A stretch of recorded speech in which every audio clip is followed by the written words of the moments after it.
Hey everyone, this is RowlesTheGamer. Welcome to episode 13? Yeah, 13 of the Thousand Arms playthrough.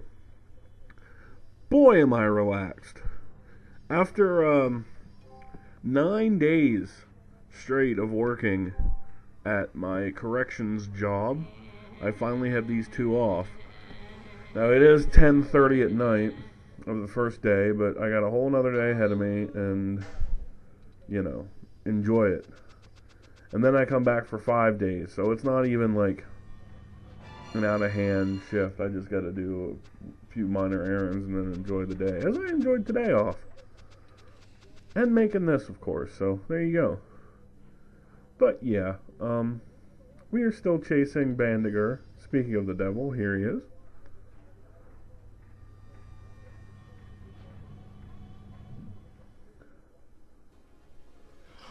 This is so humiliating. I am not a mere bandit.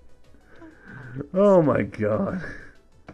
You think they told the voice actors, like, no, be more stereotypically gay? Punish those who do wrong. Do you believe in true love? I do believe in true love. I am Bandiger, seeker of love. Get in my way, and you'll regret it. Now, switch on. You know, in replays of this game, I forget that this is not the point where we fight him. And it always annoys me. Because this isn't a super fun part of the game. So, just speed through it. But no, he floats away and then we have to do the other half of the locomotive, which isn't really that long, so. Yeah, it's a 16 something minute video, but hold on. Oh, the comedy. But there is a boss battle with Bandiger. Actually, the only boss battle that you need to do in the game with him. The other two are you can avoid one. The final one, he reappears 3 times. Or he appears 3 times, so he reappears twice. But the second battle you can avoid and just get the experience, which I do in this playthrough, because why not?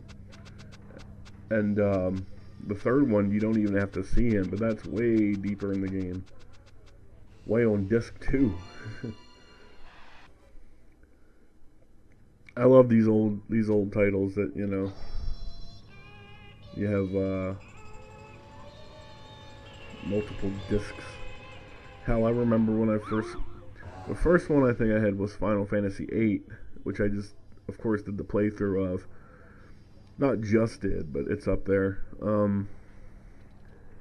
That felt huge to me when I first played through it, because I was like, wow, 4 discs.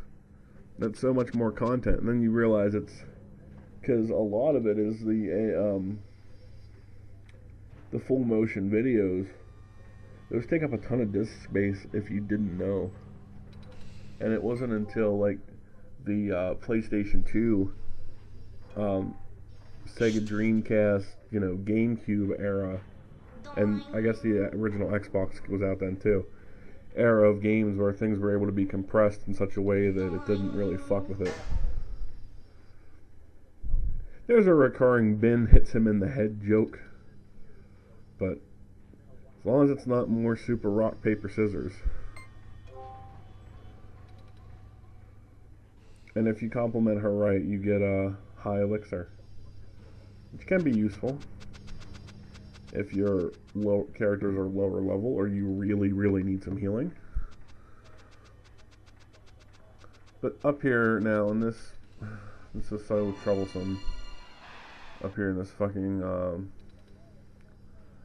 I don't even know what kind of room this would be. You could call this like the transistor room or something. I don't know. Whatever.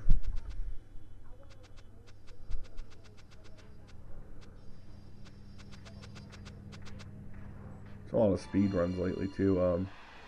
Just to throw out some of those, check them out.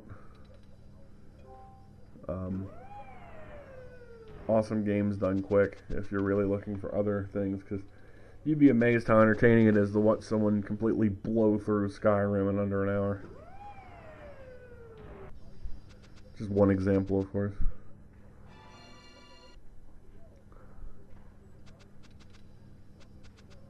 Let's get out of here. What's this guy got? Thanks, middle-aged man.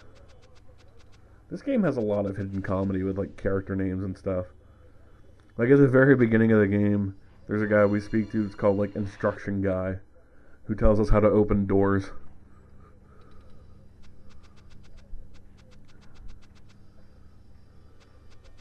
You have to come back up here later. You have another thing you have to, I think I talked about it last video, but you have to, there's another encounter kind of thing you have to go through with a boss later in the game in here, so get familiar with the rooms. But for now, we are good, I believe. Like, we're navigating kind of where we are supposed to be. Turn the switch. Actually, that way is quicker when you come back later, because then you just kind of have to walk through the train. This is really the puzzle solving part of it. Not that they're hard puzzles, of course, but you know, still. Nah. Got all these little things hooked up just to make you take the long way. Let's play! Let's play!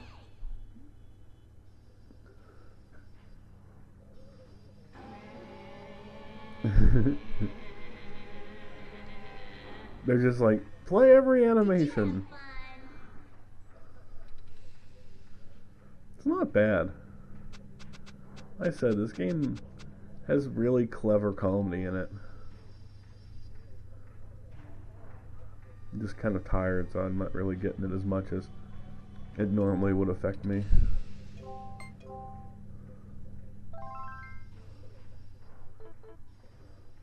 Oh wow. I went a long time without saving. I guess that's not that strange when you consider how long these play sessions actually are. Record for a few hours at a time, usually, depending on what game it is, because these are easier to do. I am a genius. I figured out this device You can't, on my own. You hidden guys. trick of the trade here, you can't really tell We'll never be recording errors on kind of a low, an already kind of low res game like that, like most PlayStation 1 games. Like, it looks good here, of course, but sometimes there'll be a recording error where like mice will be running slower or something, kind of choppy, you know. But it doesn't really affect it because it's not like it's fully animated to begin with. If it were like a like I said, like a Final Fantasy title, that would be different.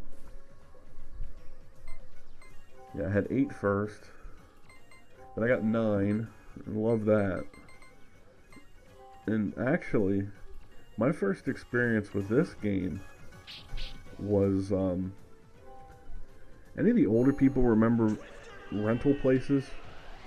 You kids out there won't get this, but back in the day, we had stores we would go to in our town, and we were like, oh, you can rent, throw one out there, Independence Day on VHS for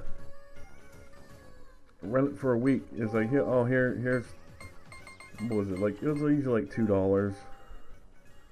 So you could get, I mean, it was better with games. You could literally rent a game, play it for a week or 5 days or however long your rental period was, take it back and be like, well, I had ample time to beat it or experience it. And then even better was when the one rental store shut down, I was able to go back and buy all those games from them because it was like a going out of business type sale on the down low for cheap. Those games since were thrown away, unfortunately. I'm talking Sega Genesis era here too, but none of them were super rare, so I can live with it. For example, like the first game I actually did, Sonic 2, I just played off the computer because I owned it at one point, but an emulator's just as good as the regular game for a title like that. Jorah's Mask was a little choppy at times, but me and Lennon covered that in the commentary a bit. But yeah, I did a lot of commentaries. Go check those out if you get a chance. Or just update with the new, whatever works. Check out Magic School Bus if you want an obscure fucking game. Or the Ghostbusters playthrough. Or this. I don't feel like this game has enough fans, so that's why I record. I kind of just do... See, there's a little bit of slowdown there, but I kind of just do games that I feel aren't getting their just rewards. Or a game that I just like. Quite a tangent there. I was jumping from topics. Remember. Really. Just a battle of attrition here, so it's not like it's too big of a deal. But this is the team and the strategy. Sedina has the best healing in the game, so just keep her as your mage. And for whatever reason, if like Sedina runs out of healing magic before using it, unless they're just have Musa switch out for Mice, when Mice has a lot of summons later in the game. You just pound the boss with as much damage as quick as you can, because I know I've talked about it, but Atlas games, bosses are notoriously hard. Bandiger's pretty manageable here, but look at that weak animation, Jesus. The 90s were a weird time. Yeah, keep that heal on stock, and if he's just going to defend the whole time, literally cut him up.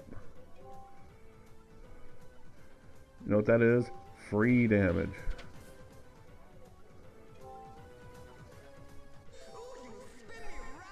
Like Bolt when we fought him back on the Langood, his I'm getting weak animation really starts early. It feels like. Or maybe it's just because the specials do so much damage more damage than your regular attacks, or at least it feels that way at this point in the game. Which I would say is we're about a third of the way through at this point. Like I said, it's a longer game, but it's only 2 discs, so not quite the length of a Final Fantasy. Or Metal Gear Solid 2, that was also 2 discs. I think those are all the ones I had. And 7, which I got much later, but that's another story.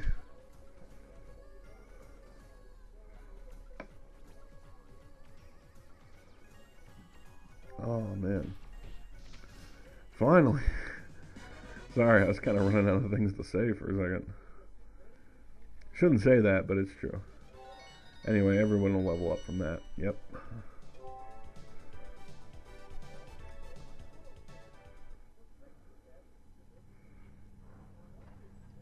Even the gods aren't perfect. And even so, Bandiger still maintains his quote-unquote cool and charm through it all. Do you I guess. believe in true love? Yes, I believe in true love.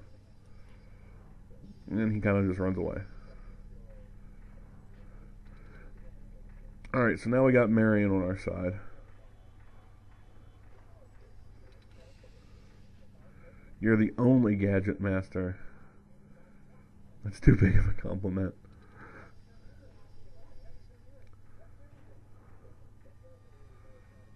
Alright. And plot advancement.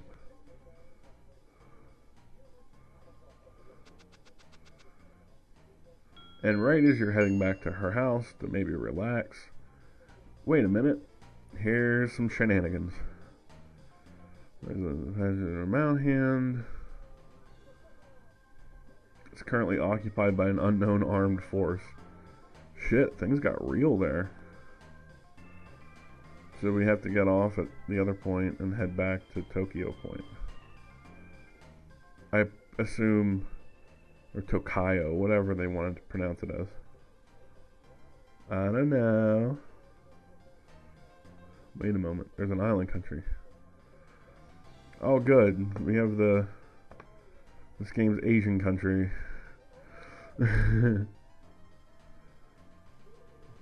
People starting to totally beat up each other. Then a fleet of black airships just went boom. Her alliteration is brilliant. Or I mean her explanation. There's no alliteration there. Too many big words.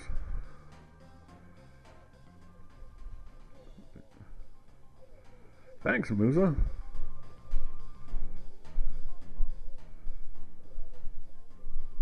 Sacred altar.